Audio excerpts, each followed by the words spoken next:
एष वै भगवान साक्षात प्रधान पुरुषेश्वर। ये भी नारद जी कह रहे हैं कि ये गुरु जो है साक्षात भगवान है। 7वें स्कंद के 15वें अध्याय का 27वां श्लोक, यस्य साक्षात भगवती, ये साक्षात भगवान है। 7वें स्कंद के 15वें अध्याय का 26वां श्लोक। और उद्धव से भगवान स्वयं कह रहे हैं, आचार्य माम बीजानीया नावमन्येत कर्णचित। और उद्धव, मैं गुरु और मैं दो नहीं है, गुरु ही मैं हूं।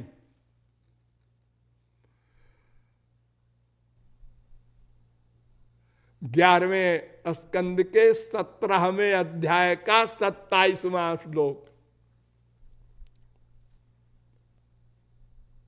9 योगीश्वरों का वर्णन बड़ा सुंदर है गुरु के विषय में। ब्रह्मा के पुत्र मनु, आप लोग मनुष्य है ना, इसीलिए मनुष्य कहलाते हैं आप लोग। मनु की संतान है सब। मनु के पुत्र प्रियव्रत, प्रियव्रत के पुत्र आग्निध्र, आग्निध्र के पुत्र नाभि, नाभि के पुत्र ऋषभ। ये भगवान के अवतार माने जाते हैं। ऋषभ के 100 पुत्र, उसमें सबसे बड़े हैं भरत। इन्हीं के नाम से भारतवर्ष नाम पड़ा है। पहले भारतवर्ष का नाम था अजनाभ वर्ष। तो इन 100 पुत्रों में सबसे बड़े भरत, और 9 पुत्र बाकी और राजा बन गए 9 द्वीपों के, और 81 पुत्र कर्मकांड वेद के विद्वान बन गए। और बचे 9, ये योगीश्वर बन गए, भक्त बन गए, हमेशा बिना कपड़े के दिगंबर, और सारी त्रैलोक्य में चाहे जहां घूमे, बिना हवाई जहाज के। हाँ, एक बार राजा निमि विदेह थे, गृहस्थ में रहकर विदेह, बहुत बड़ा यज्ञ कर रहे थे। इन 9 योगीश्वरों ने सुना, उन्होंने कहा चलते हैं वहां क्या हो रहा है देखेंगे। पहुंच गए बिना बुलाए आकाश मार्ग से। अब वो विदेह निमि पहचान लिया, अरे महाराज आप लोग, पधारिए पधारिए। सम्मान किया, पूजा किया। 9, उनका नाम है कबीर हरि, कवि हरि, अंतरिक्ष, प्रबुद्धा, पिप्पलायन, आविर्होत्रोथ द्रुमिल चमस करभाजन। 9 योगीश्वर। 11वें स्कंद के दूसरे अध्याय का 21वां श्लोक। तो निमि ने उनसे कहा, दुर्लभो मानुषो देहो देहिनाम क्षण भंगुरा तत्रापि दुर्लभम मन्ने वैकुंठ प्रिय दर्शनम। एक तो मनुष्य का देह ही दुर्लभ है, और फिर कोई महापुरुष मिल जाए इस देह के रहते हुए, ओ इससे बड़ी और क्या कृपा होगी भगवान की। क्या मतलब? मतलब एक तो हम लोग मनुष्य हैं, विदेह कह रहे हैं, और फिर आप शरीर के महापुरुषों के दर्शन हो गए। अब हमसे बड़ा कौन लकी है, भाग्यशाली है। उन्होंने सिर हिला दिया योगीश्वरों ने, हाँ हाँ ठीक कहते हो।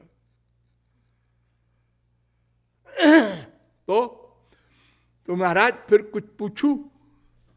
हाँ हाँ पूछो पूछो, इसीलिए तो मैं आया हूं। अत आत्यंतिकम क्षेमो पृच्छामो भवतो नघा। आत्यंतिकम क्षेमम पृच्छामः, मनुष्य का सबसे बड़ा कल्याण जो है वो कैसे होगा महाराज बताइए। और धर्मान 11वें स्कंद के दूसरे अध्याय का 30वां श्लोक। और धर्मान भागवतान ब्रूत यदि न श्रुतये क्षमम यही प्रसन्न प्रपन्नाय।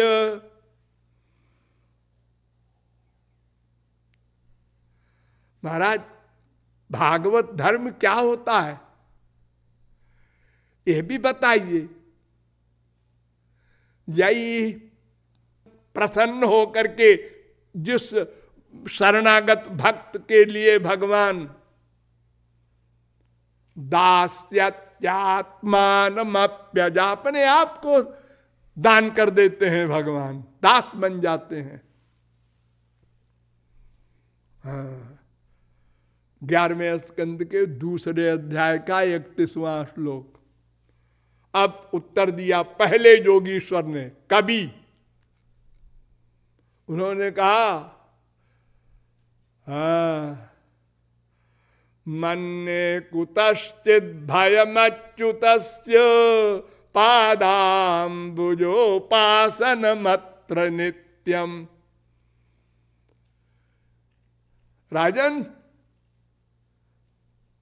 श्री कृष्ण की भक्ति बस सबसे बड़ा यही भागवत धर्म है।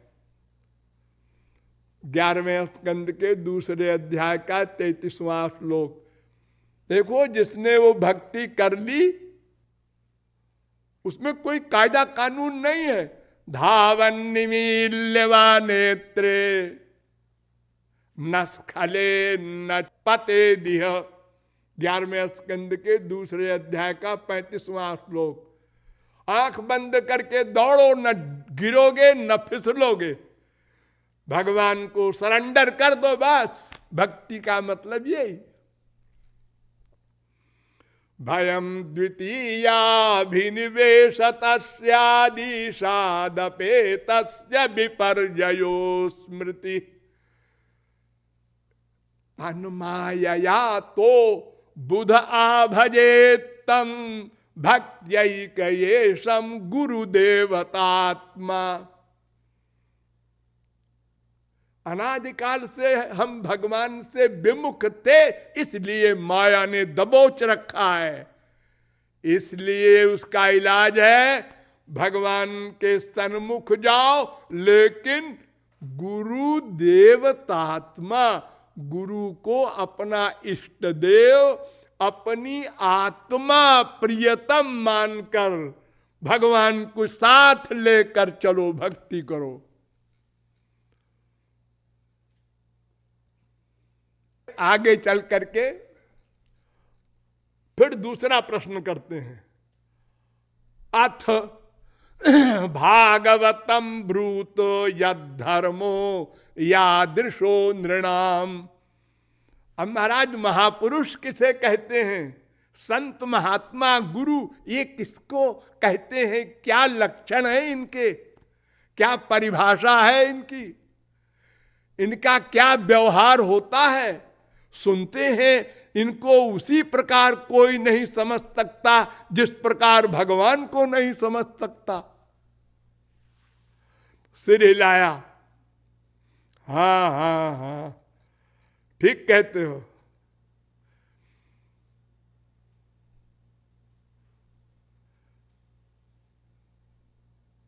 सुनो, महापुरुष किसे कहते हैं? कान खोलकर सुनना।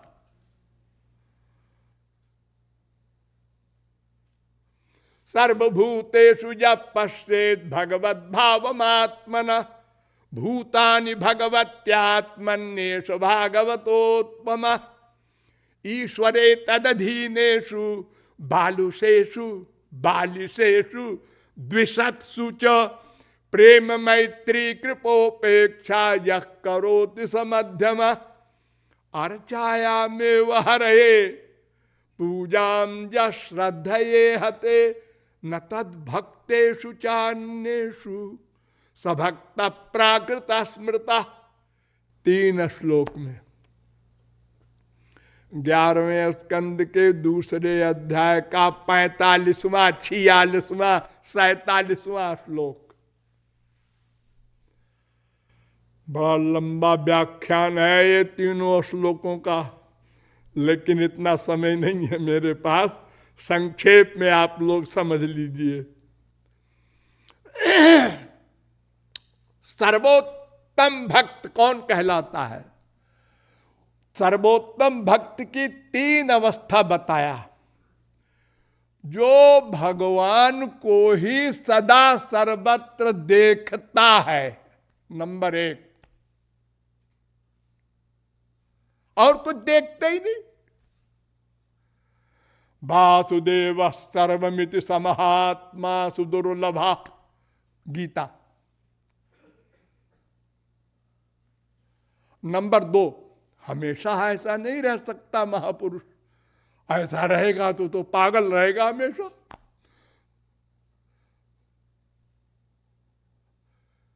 सर्वत्र केवल भगवान को ही देखे, अपना भी होश न रहे,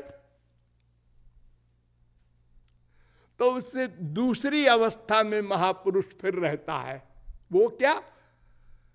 कि सब में भगवान को देखता है। इस अवस्था में सब महापुरुष रहते हैं, तभी तो सब काम करते हैं संसार में, पुस्तकें लिखते हैं, अरे मार धाड़ करते हैं, हनुमान जी, अर्जुन वगैरह। ये सब जगह भगवान को देखते हैं, सब में।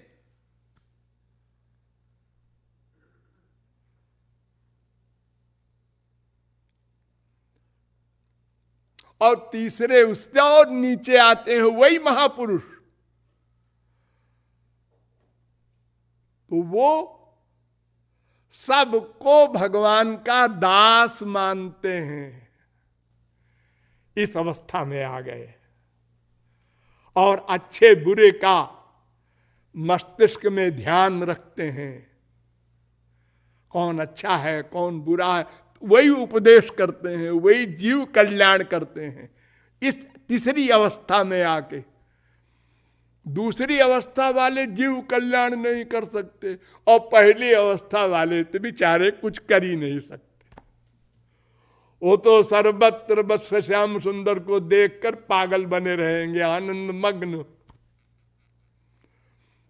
जैसे जब राम आने वाले थे, सुतीक्ष्ण महाराज ने सुना राम आ रहे हैं, तो दिशि अरु विदिशु पंथ नहीं सूझा, को मैं कहा, सब भूल गए।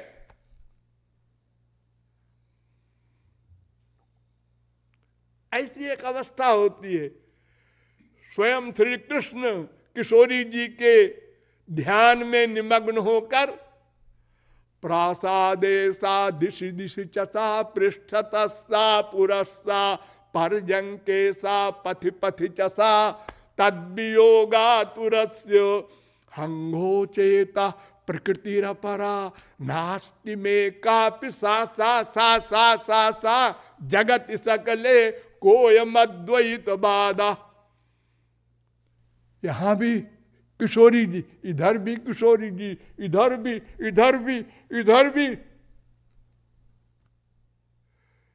ऐसी अवस्था में तो कोई जीव कल्याण कर नहीं सकता, उसको लोग पागल खाने में बंद कर देंगे।